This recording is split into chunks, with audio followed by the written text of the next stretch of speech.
नेता राजभवन मार्च कर रहे हैं। मार्च से पहले कांग्रेस के नेता मोहराबादी मैदान में बापू के प्रतिमा के पास जुटे। बापू के प्रतिमा पर माल्यार्पण के बाद उनका मार्च शुरू हुआ। मार्च से पहले झारखंड के ग्रामीण विकास मंत्री केंद्र सरकार पर जमकर बरसे। साथ ही कृषि कानून को काला कानून बताते हुए उसे वापस लेने की मांग की।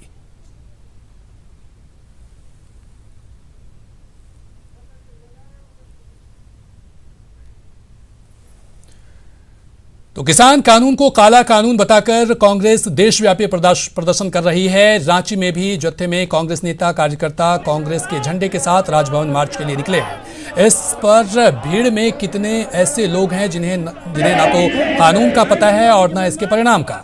कोई मजदूरी के नाम पर आया है तो किसी ने नेताजी के कहने पर झंडा थाम लिया है। वहीं किसी के पास खेत तक नहीं है। नेताओं के साथ आए ऐसे ही लोगों से बात की रांची संवाददाता उपेंद्र कुमार ने। लेकर पूरे देश भर में कांग्रेस आंदोलन कर रही है। साथ साथ राजधानी रांची में भी कांग्रेस के अलग अलग जत्था आंदोलन के लिए पहुंच रहे हैं। लेकिन हम बात करने की कोशिश करते हैं कि जो लोग आए हैं वो कितना समझते हैं किसान आंदोलन का। भैया ये बताइए, क्या नाम है आपका? हम लोग को किसान विरोधी बिल जो है, जो गलत तरह से जो पास किया है, उसको निरस्त करने के लिए हम लोग मांग करते हैं। क्या है किसान विरोधी कानून? किसान विरोधी बात है कि किसी को भी अपना चीज बेचने का जो अधिकार जो है छीन लिया गया है कि अब हम अपना मनमानी ढंग से नहीं बेच सकते हैं। मार्केट में सोचे इस तरह का जो दंगा, इसके चलते हम लोग अपना उसको विरोध प्रदर्शन कर रहे हैं। आप खेती करते हैं? हाँ, खेती करते हैं। किसान। कितना एकड़ जमीन है आपका? अब एकड़ तो उतना जमीन नहीं, लेकिन है, कुछ भी है, जमीन है। कभी बेचा है अपने फसल? कौन सा फसल उपजाते हैं झारखंड में, आप रांची में? हम लोग झारखंड में नहीं, हम लोग बिहार से हैं, लेकिन रांची में रहते हैं, समझे ना। हम लोग बिहार में हैं, लेकिन हाँ, बिहार से। यहाँ कैसे पहुँच गए? यहाँ हम लोग पहले से हमारे पिताजी यहाँ रहते तो इसी प्रेस में रह रहे हैं। यहाँ कैसे पहुँच गए ये पूछ रहे हैं आप? यहाँ पहुँच रहे हैं, हम लोग पार्टी से इन्वॉल्व कर रहे हैं। कांग्रेस पार्टी से हम लोग सदस्य हैं, इसके मार्ग पर से आ रहे हैं। किसका विरोध कर रहे हैं आप? हम मोदी सरकार को विरोध कर रहे हैं। क्यों? क्योंकि वो हम लोग को मजदूरी ठीक से नहीं देता है और मजदूरी भी हम लोग का रोक दिया है 1 साल से सर। जिसे हम लोग का वेतन भी रोक दिया है। आप मजदूरी करते हैं, किसान नहीं है? हाँ, मजदूरी करते हैं। मजदूरी करते हैं। कहाँ? बस यही झारखंड ही में। तो इस आंदोलन में कैसे शामिल हो गए? जो किसान बिल क्या है पता है आपको? नहीं सर, हमको पता नहीं है। पता नहीं है, इसलिए खेती नहीं करते हैं, इनको नहीं पता है कि किसान बिल क्या है और किसान बिल से इनको क्या नुकसान होगा। लेकिन ये कांग्रेस के आंदोलन में जरूर है शामिल। कुछ लोग और भी हैं, उनसे पूछते हैं। भैया आप कहाँ से आए हैं? लालपुर से। लालपुर से। कितना खेत है आपका? खेत नहीं है हमारा। नहीं है। खेत नहीं है? नहीं है। तो जब खेत नहीं है तो आप ये पता है कि ये आंदोलन किस लिए है? किसान का बिल का। तो किसान बिल क्या है, कैसे बताइएगा किसान बिल?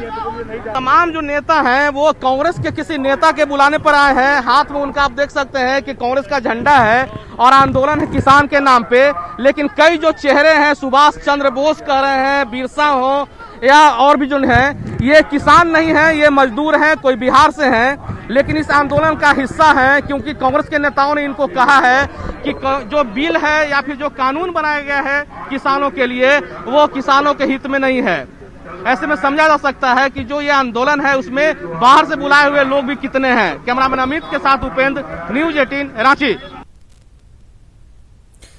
चलिए उपेंद्र कुमार से जानते हैं। उपेंद्र, जिस तरह से बिल को लेकर के प्रदर्शन चल रहा है लेकिन बिल के बारे में जानकारी नहीं है, जो लोग प्रदर्शन में शामिल हुए हैं उन्हें इस बिल के बारे में कोई जानकारी नहीं है, तो क्या ऐसे माना जाए कि इस बिल को लेकर के कांग्रेस पार्टी राजनीति के अलावा कुछ नहीं कर रही है? देखिए कल्याण, बिल्कुल है, काफ़ी बड़ी संख्या वैसे लोगों की है जो लाए गए हैं आज के मार्च में। लेकिन उसमें बहुत सारे लोग हैं जिनको जानकारी नहीं है बिल के बारे में। बिल में क्या कुछ खराबी है, क्या कुछ अच्छाई है, इसको लेकर जानकारी नहीं, चूंकि उनके नेता ने उनको कहा है और वो आ गए हैं। लेकिन अभी जो दृश्य दिखाना चाहेंगे, ये राजभवन के सामने का दृश्य है। रोक दिया गया यहाँ पर जो भी मार्च के लिए निकले थे कांग्रेस के नेता। बन्ना गुप्ता खुद यहाँ पर हैं, मंत्री, उनको भी रोक दिया गया है। और इसके बाद राज्यपाल को ज्ञापन सौंपा जा रहा है। हम बात करते हैं इनसे। कृषि विधेयक कानून वापस लो। हाँ बताइए, क्या पूछना चाहते हैं? ये सवाल है कि भाजपा कर रही है कि किसानों के हित में है और आप लोग आंदोलन कर रहे हैं।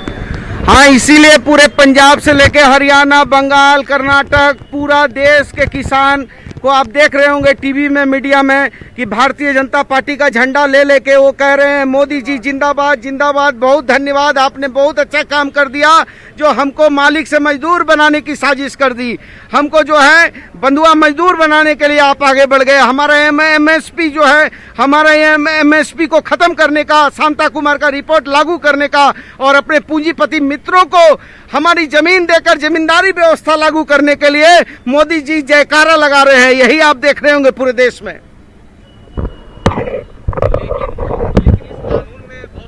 फ्रीडम दिया गया है किसानों को, जो जैसा बताया गया है, भाजपा के लोगों ने बताया है कि इससे आत्मनिर्भर बनेंगे किसान। बिल्कुल बिल्कुल, आपने शायद ये काला कानून का पूरा एक एक पंक्ति पढ़ लिया है, जिसमें कहीं इस बात का जिक्र नहीं है कि एमएसपी लागू होगी, कहीं इस बात का जिक्र नहीं है कि हमारा जो है गरीब किसान ये देश अतिवृष्टि अनावृष्टि का शिकार होता है, कहाँ पर उसकी जो है सुरक्षा करने की बात कही गई है, कहाँ पर हमारे किसानों को जो बड़े पूंजीपतियों के साथ एग्रीमेंट होगा, उस एग्रीमेंट में हमारा जो है गरीब सरल सीधा साधा किसान कहाँ वो पूंजीपतियों से एग्रीमेंट करेगा। इसका मतलब है कि उसकी भूमि का अधिग्रहण होगा, और भूमि का अधिग्रहण करके उसको जो है मालिक को मजदूर, और मजदूर के बाद बंधुआ मजदूर, और मजदूर के बाद जमींदारी और महाजनी प्रथा को जिंदा करने का काम भाजपा कर रही है। उपेंद्र चड्ढा, इनसे ये भी पूछिए कि जिस तरह से ये विरोध कर रहे हैं किसान को लेकर के, किसान बिल को लेकर के, लेकिन किसान तो इस बिल को लेकर के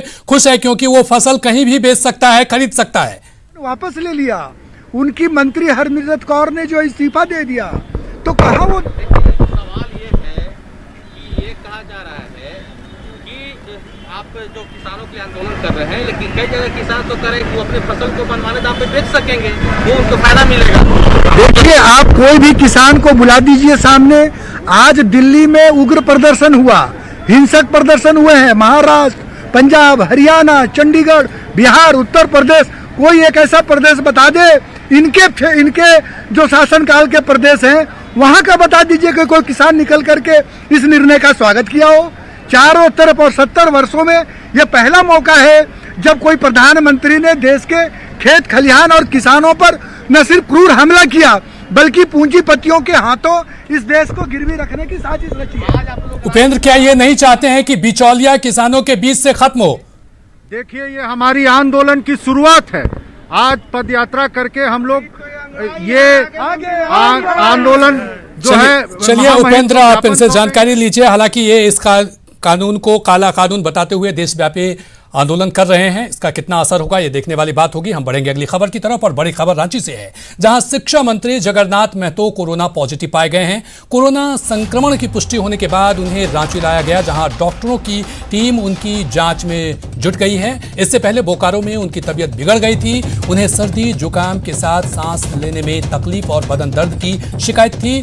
भंडारा दह स्थित आवास में तबीयत बिगड़ने के बाद उन्हें एम्बुलेंस से रांची लाया गया। आपको बता दें कि शिक्षा मंत्री जगन्नाथ महतो कोरोना पॉजिटिव पाए जाने वाले झारखंड सरकार के चौथे मंत्री हैं। इससे पहले मिथिलेश ठाकुर, बन्ना गुप्ता और बादल पत्रलेख भी कोरोना संक्रमित पाए गए थे।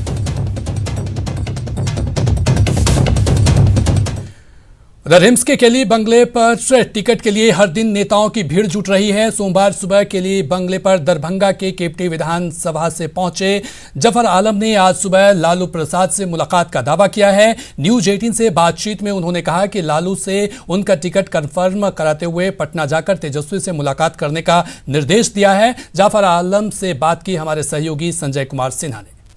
बिहार विधानसभा चुनाव को लेकर टिकट के लिए जोर आजमाइश जारी है। हम इस समय केली बंगले के बाहर खड़े हैं और हमारे साथ हैं जफर आलम साहब, जो कि दरभंगा के केवटी विधानसभा से यहाँ पहुँचे हैं, और साथ ही इनका दावा है कि इन्होंने आज सुबह लालू प्रसाद जी से मुलाकात की है। मुलाकात कैसे संभव हुई?